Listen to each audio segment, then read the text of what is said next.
की चीजें, ये जो था ये था काम। तो साथियों फिर मुझे गुरु बड़े आसानी से मिल गए, मेरे पिछले वीडियोज में मैंने लिखा है। तो मैं सिर्फ अभ्यास कर रहा था, इस बात को बताने का अर्थ मेरा इतना है, मैं मात्र अभ्यास कर रहा था बैठने का। कोई किसी विधि से, किसी मेडिटेशन की तरीके से कोई मेडिटेशन नहीं कर रहा था, लेकिन मेरे अंदर एक घटना घटित हो गई और उस घटना ने मेरी लाइफ बदल दी और काफी कुछ चेंज मेरे अंदर आते चले गए और मैं ध्यान की ओर, गहरे ध्यान की अवस्थाओं में जाता चला गया। तो साथियों, जब आप कुछ नहीं कर रहे होते हैं, आपको थॉटलेस होना है बिल्कुल, तभी आपके अंदर कुछ घटित होगा। जब आप कुछ नहीं कर रहे होते हैं तभी कुछ घटित होने का अवसर है, क्योंकि ध्यान करना नहीं है बस, ध्यान तो आप कुछ कर ही नहीं सकते, आप बस आपको उस स्थिति में बैठ जाना है। अब ईश्वर की कृपा से जब आपका जो है विचार स्थिर हो जाए, कब परमात्मा आपके अंदर उतर जाए, कब आपके अंदर ध्यान प्रवेश कर जाए, इसका कुछ पता नहीं है। और दूसरी चीज, हमारे साथ अनुभव घटित होते हैं, साधकों के साथ बहुत सारे अनुभव घटित होते हैं। एक आज अनुभव घटित हुआ, अब हम कल सोचते हैं कि कल जो अनुभव हुआ था वैसा अनुभव, तो साथियों आवश्यक नहीं है वैसा अनुभव दोबारा हो।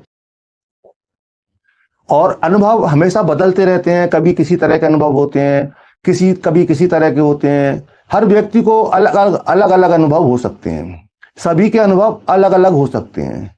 और जो अनुभव आपको आज घटित हुआ है वो आवश्यक नहीं है कल भी घटित होगा। कई बार अनुभव बहुत गहरे होते चले जाते हैं और कई बार महीनों महीनों कोई भी अनुभव घटित नहीं होता, महीनों महीनों कोई अनुभव घटित नहीं होता। और लेकिन जब फिर घटित होता है तो बहुत अलग, एक बहुत उच्च स्तर का ही अनुभव घटित होता है।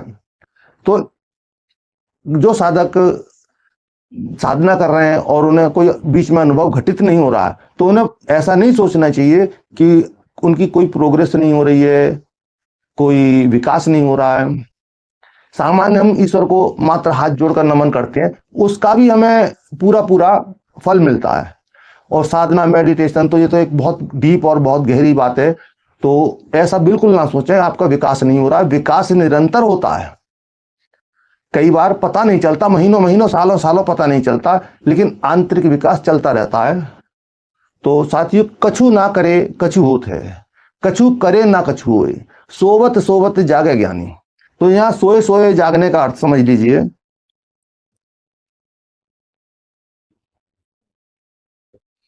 ज्ञानी सोए सोए कैसे जागता है और मूर्ख जागे जागे कैसे सोता है। एक सामान्य व्यक्ति, मूर्ख से मेरा तात्पर्य उस ज्ञान का ना होना है जो प्रभु ईश्वर का परम तत्व का ज्ञान है, उसके ना होने की स्थिति को मैंने मूर्ख कहा है।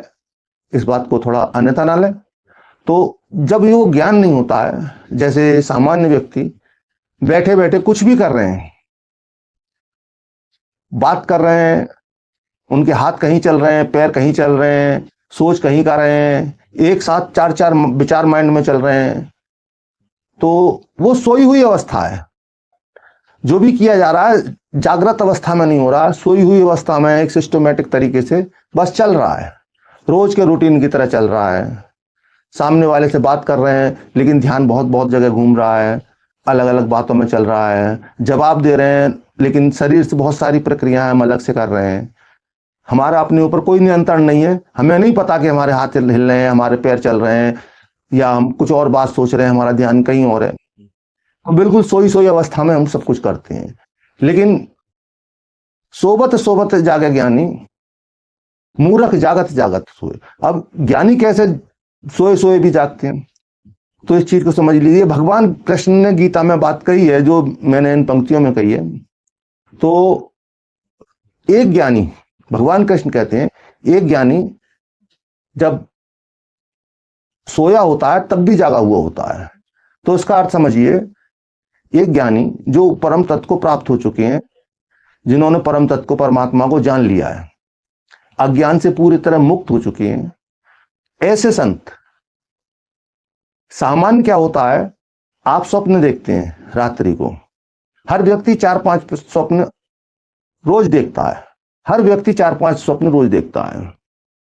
हाँ, प्रतिमा रावत प्रणाम आशीर्वाद, अजय बंसल आशीर्वाद, दीपराम आशीर्वाद, कमल हटवाल आशीर्वाद बेटा। तो एक सामान्य व्यक्ति 4-5 स्वप्न आराम से देखता है, रोज देखता है, लेकिन याद नहीं रहते। बहुत लोग कहते हैं कि हमें सपने आते ही नहीं है, लेकिन सपने सभी को आते हैं, याद नहीं रहते।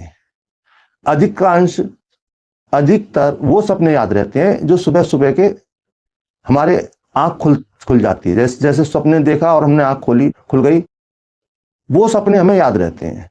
और वो सपने भी तुरंत के तुरंत तो हमें पूरी तरह याद रहते हैं, लेकिन उसी सपने को जो हमें याद है सुबह उठते ही 2 घंटे बाद याद करें हम, तो पूरी तरह से याद नहीं आएगा।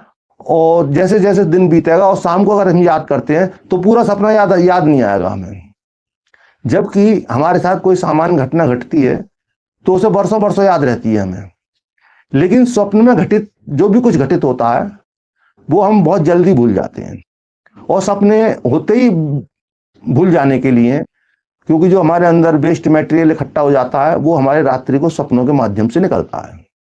तो इसलिए स्वप्न आना बहुत आवश्यक है।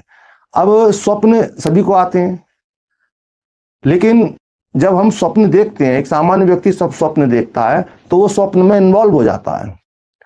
स्वप्न में वो जैसा भी देख रहा है, अपने आप को जो भी करते देख रहा है, तो उसी कैरेक्टर में, उसी स्थिति में वो अपने आप को फील करता है, महसूस करता है कि मैं ऐसा कर रहा हूं, मैं वैसा कर रहा हूं।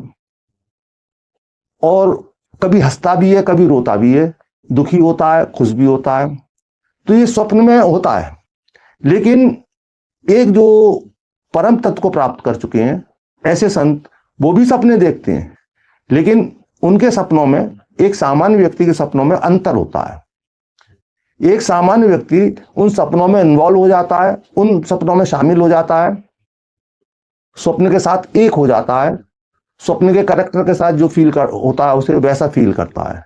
लेकिन एक संत जो परम तत्व को जान चुके हैं वो स्वप्न में भी सजग रहते हैं, पूरी तरह स्वप्न में सजग होते हैं, और उन्हें ये स्पष्ट पता होता है कि स्वप्न चल रहा है, स्वप्न में इस तरह से घटित हो रहा है। इसी तरह सामान्य जीवन में वो अपने विचारों को चलता हुआ देखते हैं, विचारों से प्रभावित नहीं होते। विचार ऐसा नहीं है कि जो परम तत्व को प्राप्त हो गए उनके विचार रुक जाते हैं।